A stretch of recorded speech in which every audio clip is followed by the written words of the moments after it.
Shalom y bienvenidos de nuevo a Perlas de la Torá. Soy el Moré Matán, el pastor Matt McKeown, y es un placer para mí estar con ustedes cada semana mientras nos sumergimos en la porción de la Torá. Y esta semana, nuestra porción de la Torá es un libro nuevo de la Torá, la primera porción de la Torá del libro de Devarim, que también se llama Devarim. En hebreo, Devarim significa palabras. En español, llamamos a este libro Deuteronomio, que significa segunda ley. Y la razón por la que se llama segunda ley es que es un recuento de los mandamientos, los estatutos y las leyes, y también de los viajes de los hijos de Israel. En realidad es el último sermón de Moisés al pueblo. Es una serie de sermones que da durante aproximadamente un mes y relata todas las cosas que sucedieron. Esta porción de la Torá es también una reprimenda. Es la reprimenda más larga jamás registrada en la Torá, ya que comienza a relatar cuando los hijos de Israel fueron infieles o incrédulos a lo que el Señor tenía que decir.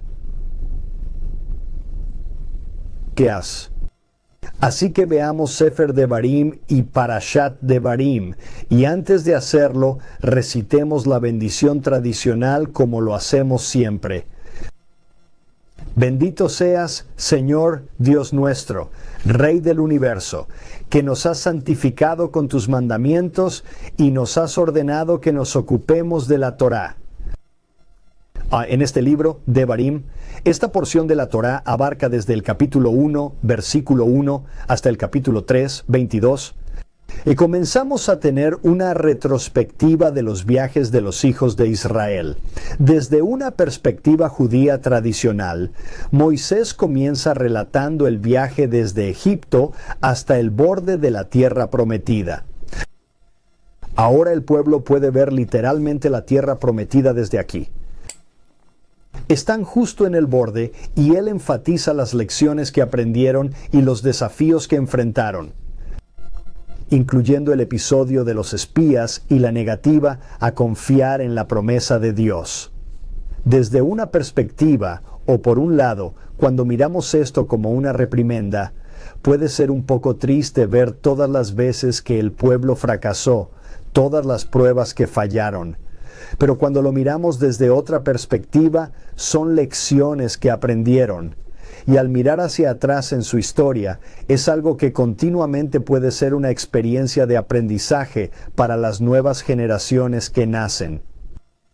Los comentaristas judíos como Rashi también señalan que Moisés reprende sutilmente a los israelitas al recordar estos acontecimientos en lugares que están asociados con pecados pasados.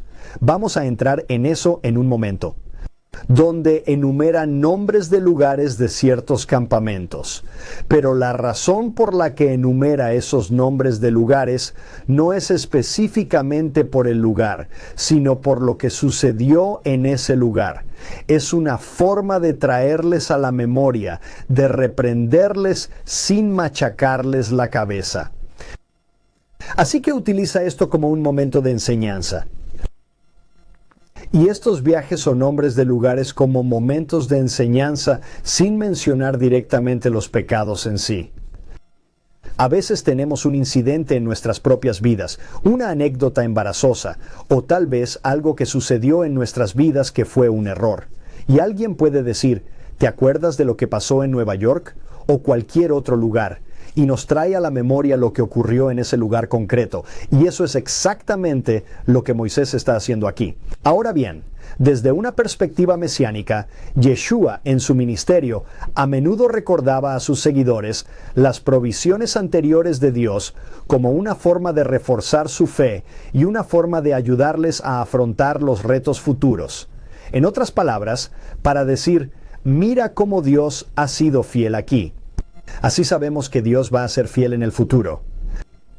Ahora bien, la retrospectiva refleja la forma en que Yeshua utilizó parábolas y sermones. Por ejemplo, el Sermón de la Montaña en los capítulos 5 a 7 de Mateo, para recordar a sus seguidores las lecciones espirituales más profundas de la historia de Israel y para hacer hincapié en la confianza en Dios y la obediencia a Dios y a su palabra, confiando en las promesas de Dios y en su fidelidad en el pasado. También tenemos un nombramiento de líderes. Desde una perspectiva judía tradicional, Moisés relata el nombramiento de líderes y jueces para ayudarle a llevar la carga del pueblo. Esto sucede en el capítulo 1 de Deuteronomio, versículos 9 a 18.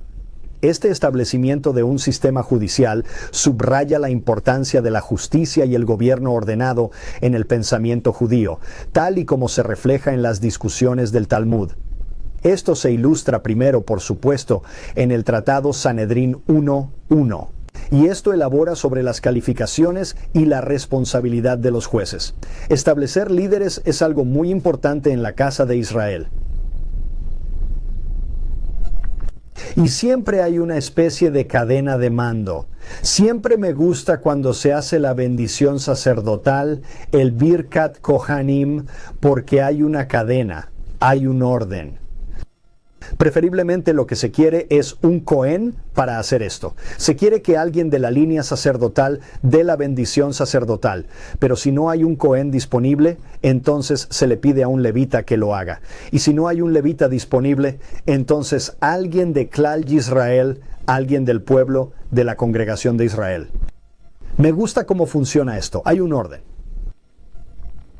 El orden es un sello distintivo de la forma en que se hacen las cosas en la casa de Israel. De hecho, a veces el rabino Shapira y yo mismo, y el doctor Doug Wheeler, los miembros de nuestro consejo del ministerio concreto para el que trabajo, a veces tenemos que enfrentarnos a alguien porque algo se está haciendo fuera de orden. Algo se está haciendo de manera desordenada. Recuerden, Dios no es un Dios de caos, tampoco lo es Israel. Israel no es un pueblo del caos, sino que todo tiene un orden. Desde una perspectiva mesiánica, esta delegación puede verse como un presagio de la estructura de aquel primer movimiento de Yeshua. Los apóstoles nombraron ayudantes especiales. En griego se les llama diáconos. Y esta es una palabra que significa camarero de mesa, alguien que ayuda en el servicio. Si recuerdan, la razón por la que estos llamados diáconos fueron establecidos es por la distribución de comida que estaba ocurriendo entre las viudas de la comunidad. Y había cierta discrepancia en el tratamiento de las viudas judías de habla hebrea y las viudas judías de habla griega en la distribución de alimentos. Y así, estos ayudantes se establecieron para hacerse cargo de las cosas que los propios apóstoles específicamente no tenían que manejar. Este es un ejemplo maravilloso para nosotros en lo que respecta a las estructuras de liderazgo. Y esto es algo que trato de hacer en nuestra iglesia para establecer equipos de liderazgo y líderes de grupos para que las cosas de las que yo, como pastor principal, me ocupe, sean cosas de las que el cargo de pastor principal tenga que ocuparse. Hay ciertas actividades cotidianas en las que el pastor no necesariamente tiene que estar involucrado. Y esto puede ser un líder de equipo u otro ayudante de ministerio, diácono, anciano, cosas por el estilo. Tenemos varios idiomas en nuestra congregación, diferentes nomenclaturas para diferentes posiciones de ayuda. Hay ciertas cosas de las que yo, como líder principal, solo tengo que ocuparme. Y hay otras cosas de las que puede ocuparse alguien que esté bajo mi autoridad. Y así es exactamente como funciona en el libro de los Hechos, capítulo 6, versículos 1 al 4. De hecho, lo que los apóstoles dicen es que tenemos que dedicarnos al ministerio de la palabra y a la oración. Ahora también lo establecemos en nuestro ministerio en Ahavat Ami Internacional. Hay ciertas cosas que el rabino debe hacer. Él es el rabino, es un miembro de la comunidad judía. Hay ciertas cosas de las que tiene que ocuparse principalmente. Los que formamos parte de su junta directiva o de su personal directivo podemos ocuparnos de ciertas cosas, pero hay otras que el rabino debe hacer. Yo no puedo escribir el ADN judío de Romanos 11. Eso es algo que debe hacer el rabino. Eso es algo que tiene que hacer el rabino. Yo no puedo escribir el nuevo Hamás o la caída de Edom. Son cosas que nuestro rabino debe hacer porque solo él puede hacerlas. Pero algunas de las otras cosas del día a día, nosotros como su personal de apoyo, podemos encargarnos de esas cosas. Y esta es una manera maravillosa en que la casa de Israel está establecida. Este es el orden del que estamos hablando. Ahora bien, el propio Yeshua hizo hincapié en la justicia y el trato equitativo, principios que son fundamentales para un liderazgo eficaz y el apoyo a la comunidad. Ahora número 3, el relato de los espías. Esto es, por supuesto, algo que ha pasado a la historia como algo infame. Y justo dentro de una semana vamos a estar mirando, o menos de una semana a partir de ahora, vamos a estar mirando el 9 de Av, el día del mal informe, un día que ha sido maldecido en la historia judía, en la que muchas cosas terribles han sucedido en este aniversario exacto, incluyendo la destrucción del primer y segundo templos en Jerusalén. Moisés retoma esta historia de los espías para poner de relieve las catastróficas consecuencias de la incredulidad de Israel. Vemos esta narración en el capítulo 1 del Deuteronomio, versículos 19 a 46. Las enseñanzas judías a menudo reflexionan sobre la naturaleza del miedo y la falta de fe que llevó a los israelitas a un castigo de 40 años de vagar por el desierto, como se detalla en el Midrash y el Talmud.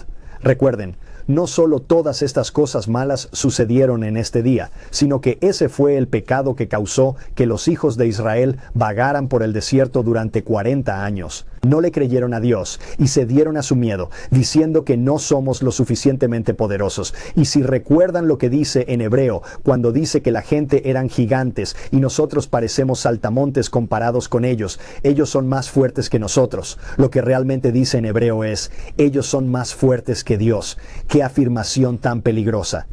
Desde una perspectiva mesiánica, el fracaso de los espías contrasta con la perfecta confianza de Yeshua en el plan de Dios, incluso enfrentándose a la muerte.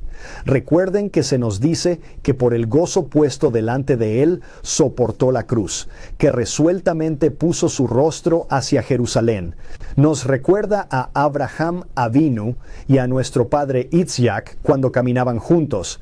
La repetición de la Torá cuando dice, y los dos siguieron juntos, primero antes de que Isaac supiera lo que estaba pasando, y luego incluso después de que se dio cuenta de que debía hacer el holocausto, caminó junto a su padre. En Hebreos 3, versículos 15 al 19, tenemos un paralelo trazado entre la incredulidad de los israelitas y un llamado para nosotros como creyentes a mantener nuestra fe. La vida de Yeshua sirve de modelo para superar el miedo con la fe, cumpliendo las promesas de Dios donde los israelitas fracasaron. Veamos aquí el número 4, los encuentros con Edom, Moab y Amón. Desde una perspectiva judía tradicional, Moisés relata cómo Dios ordenó a los israelitas que respetaran las fronteras de los edomitas, moabitas y amonitas, destacando temas de parentesco, respeto y asignación divina de tierras. La asignación divina de las tierras refleja un principio más amplio de la ética judía, que consiste en respetar los derechos y las propiedades de los demás. Incluso si esos pueblos son técnicamente enemigos tuyos, a menos que Dios te haya dicho que tomes sus tierras, puedes entender la lucha que ha tenido Israel para dar tierras a cambio de paz. Y ahora, en las últimas décadas, después de haber cedido tanta tierra por la paz, es por lo que esta idea de una solución de dos estados no tiene muy buen sabor de boca entre los que somos sionistas. ¿Cuánta tierra tienen que ceder? Ya lo han hecho muchas veces, pero fíjense, Israel no está intentando a propósito apoderarse del país de Jordania, ni recuperar la península del Sinaí, ni otras cosas por el estilo. Las disputas que están ocurriendo con respecto a la tierra, Israel ha venido a la mesa muchas veces con la tierra para los acuerdos de paz e incluso una solución de dos estados. Y el gobierno que está sobre el pueblo palestino lo ha rechazado en múltiples ocasiones. Quiero decir que son 13 las veces que han rechazado ofertas para una solución de dos estados, porque los palestinos no quieren una solución de dos estados. Quieren una solución de un solo estado y que Israel deje de existir. Así que, desde una perspectiva mesiánica, el respeto por los territorios y los derechos de los demás puede relacionarse con el mandato de Yeshua de amar al prójimo y tratar a los demás con amabilidad y respeto, incluso a los que no son de la comunidad israelita. Muchísimas veces han sido hospitales israelíes los que han acogido a víctimas palestinas del terror y les han dado asistencia sanitaria y tratamiento médico gratuito. No es algo de lo que a los medios de comunicación les guste hablar. En el capítulo 10 de Lucas, versículos 25 a 37, tenemos la parábola del buen samaritano. Esto fue interesante porque, como he mencionado antes, estos tres grupos de israelitas, tenemos los sacerdotes, los levitas y luego el resto de Israel. Cuando Yeshua da su parábola, creo que esperaban un resultado diferente, porque primero viene un sacerdote que pasa a la víctima al otro lado del camino. Luego tenemos un levita que pasa al otro lado del camino. Vemos venir el resultado, un sacerdote, un levita y ahora un israelita, pero no era un israelita. En esa parábola era un samaritano, algo que escandalizó a los oyentes, sin duda. Así que Yeshua extiende el concepto de prójimo más allá de la comunidad inmediata de uno, Tintir, promoviendo un estándar universal de amor y respeto que se ofrece a aquellos que son incluso nuestros enemigos. Número 5. La derrota de Sihón y Og. Desde una perspectiva judía tradicional, las victorias sobre Sihón y Og son relatadas por Moisés como ejemplos del poderoso poder de Dios para liberar a su pueblo. Esto ocurre, por supuesto, en los capítulos 2 a 3 del Deuteronomio. En el pensamiento judío, estas victorias simbolizan el juicio y la soberanía de Dios, que a menudo se discuten en el contexto del castigo divino contra las naciones que desafían la voluntad de Dios. Desde una perspectiva mesiánica, estas victorias prefiguran la victoria final de Yeshua sobre el pecado y la muerte. Rav Shaul, el apóstol Pablo, dice en 1 Corintios capítulo 15, versículos 54 al 57, que celebramos la resurrección de Yeshua como una derrota de la muerte misma, donde Yeshua triunfa sobre el mayor enemigo de la humanidad, la muerte. Es llamada en la Biblia el último enemigo del hombre, y esto refleja las victorias sobre Sihón y Og como demostraciones del poder salvador de Dios. Muchas veces nos centramos en el aspecto espiritual del poder salvador de Dios, porque no hemos tenido que depender de Dios para salvarnos de los enemigos físicos, pero esto es algo con lo que Israel lidia día a día. Y en el momento de la filmación de este video, es Irán el que ya está haciendo saber que un ataque contra Israel es inminente. Así que tenemos que estar en oración y tenemos que ver las derrotas de Sihón y Og y otros reyes y reinos paganos como prueba positiva de que Dios seguirá protegiendo a la niña de sus ojos, el pueblo judío y la nación israelita. Por último, pero no menos importante, la incapacidad de Moisés para entrar en la tierra. El recordatorio de Moisés de su propia prohibición de entrar en la tierra prometida debido a su pecado en Meribá es una sombría reflexión sobre las consecuencias de la desobediencia a Dios. Subraya el tema de la responsabilidad en las enseñanzas judías, incluso para el más grande de los profetas. Moisés es amable al mencionar algunos de estos lugares, como menciona, por ejemplo, un lugar llamado Laban a los israelitas, como lo hace con Meribá y otros. Pero cuando menciona Tofel y Laban, estas son palabras que significan blanco, y la primera significa en realidad insensatez o mal gusto. Y como la gente miraba a través de la Torá, encontrando lugares que son llamados Laban, y esta otra palabra que significa insípido o blanco, es curioso que lugares como este solo se mencionan aquí. Y es porque estas son palabras en clave. Laban significa blanco también. Esto se refiere a maná. Aneum aninti tai ai a, la cual despreciaron, de la que se quejaron. A pesar de que según todos nuestros comentaristas se dice que el maná podía saber a lo que uno quisiera, ellos lo llamaban insípido. Esta cosa blanca insípida, se quejaban de ello. Querían carne, querían codornices. Este es un suave recordatorio que Moisés hace diciendo, hey, ¿recuerdas este lugar? Y cuando menciona el lugar, les recuerda el pecado de ese lugar. Por supuesto, les recuerda sus propios defectos cuando golpeó la roca. Cuando el Señor le dijo que le hablara esta vez. Desde una perspectiva mesiánica, el hecho de que Moisés no entrara en la tierra prometida simboliza la incapacidad de la ley para llevar a los seguidores al descanso definitivo, que es nuestra redención, nuestra salvación, nuestro perdón. Yeshua, por el contrario, que es el cumplimiento de la ley y los profetas, introduce a los creyentes en el descanso espiritual de la tierra prometida, que representa la salvación y la vida eterna. Y se nos dice que necesitamos desear entrar en este descanso. De esto se habla en Hebreos capítulo 4, del 1 al 10. La porción de la Torá de Devarim, la primera de este nuevo libro, está llena de retrospección e introspección. Trae las enseñanzas fundacionales judías con un cumplimiento en un ideal mesiánico y un cumplimiento mesiánico a través de nuestro Mesías, Yeshua. Y esto, por supuesto, trae a la mente ricos temas como la obediencia y sacrificio, de juicio templado con misericordia, de una gentil reprimenda al pecado, un gentil recordatorio de dónde nos hemos equivocado en el pasado y una forma de aprender de ello. Hace poco, un hombre que entrena a un equipo deportivo me dijo que no pensara en términos de ganar y perder, sino de ganar y aprender. Así que cuando no tenemos éxito, cuando fracasamos, no es una pérdida por nuestra parte, sino más bien una experiencia de aprendizaje.